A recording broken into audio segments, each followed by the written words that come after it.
Good afternoon. I wanted to give you a glimpse of all the stuff that our volunteers moved into the school hallway from the classrooms this week in preparation for waxing the floors. Of course, now that everything is in the hallway, next week we have to put it all back. We'll also move stuff out from the offices that night so those floors can be waxed. If you can help move things and deep clean next Tuesday evening at 6, we would greatly appreciate it. We'll even share pizza together afterward. Now I'm going to switch back to my office for the rest of this video. There we go. We're having a gorgeous day today. I hope you're getting outside to enjoy it. All the rain that we've been getting has made our garden grow into a jungle. We have peppers and cherry tomatoes coming out of our ears, and lots of big tomatoes and other veggies coming along too. It's so good to eat delicious food that God provides right in our own backyard. This week in our one-year chronological Bible readings, we read more of the prophet Jeremiah and started reading a bit of Daniel. Jeremiah was a messenger of God's justice and grace. He was to be a prophet to Israel and the nations, and his words would uproot and tear down, but also plant and build up. In other words, Jeremiah was to accuse Israel and warn them of God's coming judgment, but he was also to give a message of hope for the future. Jeremiah is known as the weeping prophet. He was overcome by the terrible things he saw the people of Israel doing and by the disaster he saw coming to them. God sent Jeremiah to give rebellious Israel his final warning. They had given in to the evils of earthly kingdoms. Even though they had broken the terms of their covenant with God, he promised to bless them if they repented. But the people refused to listen. God's justice can only allow evil to go so far. Jeremiah announced that God would judge Israel's sins with an exile to Babylon. And then Jeremiah personally experienced Jerusalem's destruction and being carried into exile. In chapter 4, he says, "Oh, my anguish, I writhe in pain.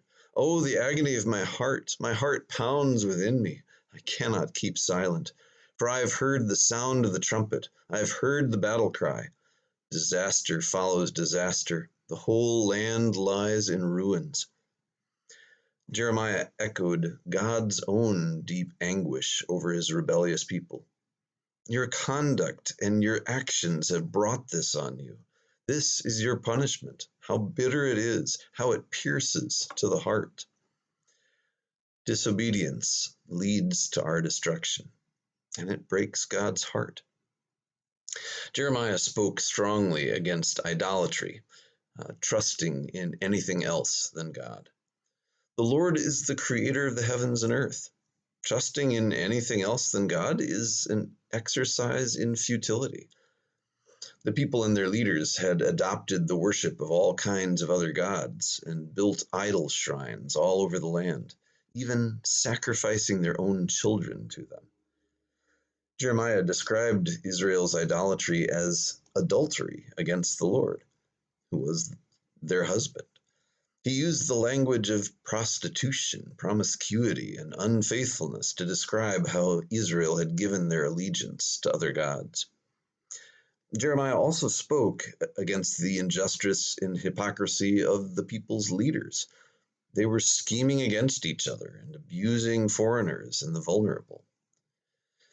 When Jeremiah's words of warning were being read to King Jehoiakim, the king cut up and burned the scroll piece by piece.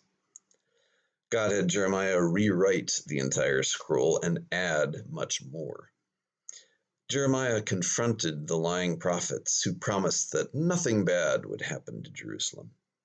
He also spoke against the leaders who thought that nothing bad could happen to them since it was the Lord's because the Lord's temple was in Jerusalem. The temple was later destroyed by the Babylonians. After the exile, the people rebuilt a smaller temple.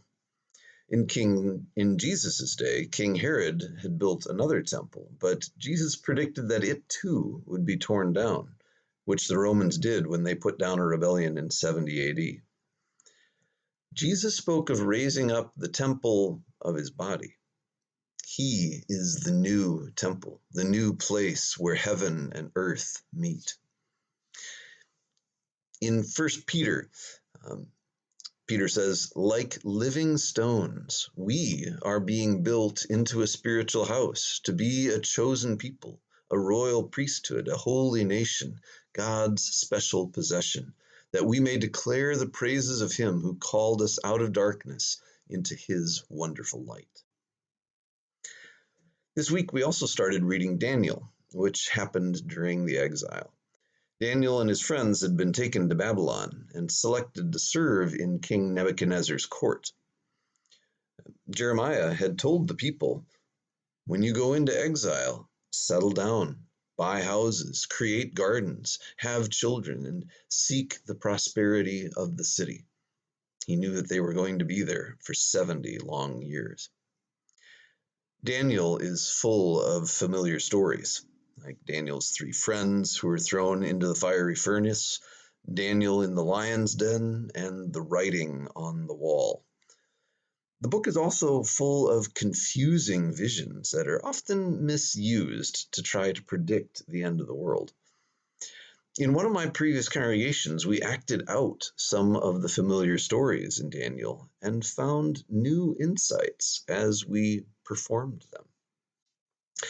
Daniel and his friends were selected and trained to serve King Nebuchadnezzar. God gave Daniel the ability to interpret dreams, including Nebuchadnezzar's own disturbing dream of a giant statue with a head made of gold and chest and arms made of silver and belly and thighs of bronze, legs of iron and feet of iron mixed with baked clay. Then the king saw a rock cut out, not with hands, and which smashed the statue and then grew into a mountain that filled the earth. None of his astrologers and magicians could tell him what the dream was or what it meant. But God gave Daniel the ability not only to interpret the dream, but to tell Nebuchadnezzar what the dream was. He told him that the statue represented Nebuchadnezzar as the golden head and then other lesser kingdoms that would come. It showed that God is in control of the rise and fall of nations. God promised to use Babylon to punish his rebellious people, but would then punish them too. God's kingdom is the rock not carved by hands. Later on, Nebuchadnezzar made a 90-foot golden statue, probably of himself in honor of the dream. And then when Daniel's friends refused to worship the statue, he had them thrown into a fiery furnace. But you remember that there was a 4th man in the fiery furnace who looked, Nebuchadnezzar said, like a god. There's a beautiful contemporary worship song by Hillsong United saying, "There is another in the fire." Some of the lyrics say, "There's a grace when the heart is under fire, another way when the walls are closing in. And when I look at the space between where I used to be and this reckoning, I know I will never be alone. There was another in the fire, standing next to me. There was another in the waters, holding back the seas. And should I ever need reminding of how I've been set free, there is a cross that bears the burden where another died for me. There is another in the fire." Later on in the book of Daniel, we'll hear the stories of Daniel in the lion's den, the writing on the wall, and other visions of judgment and hope for Israel and the nations. In the description of this post, I'll give you links to videos from the Bible Project for both Jeremiah and Daniel. Watch them to take a deeper dive into these amazing, confusing, beautiful books. Have a great week.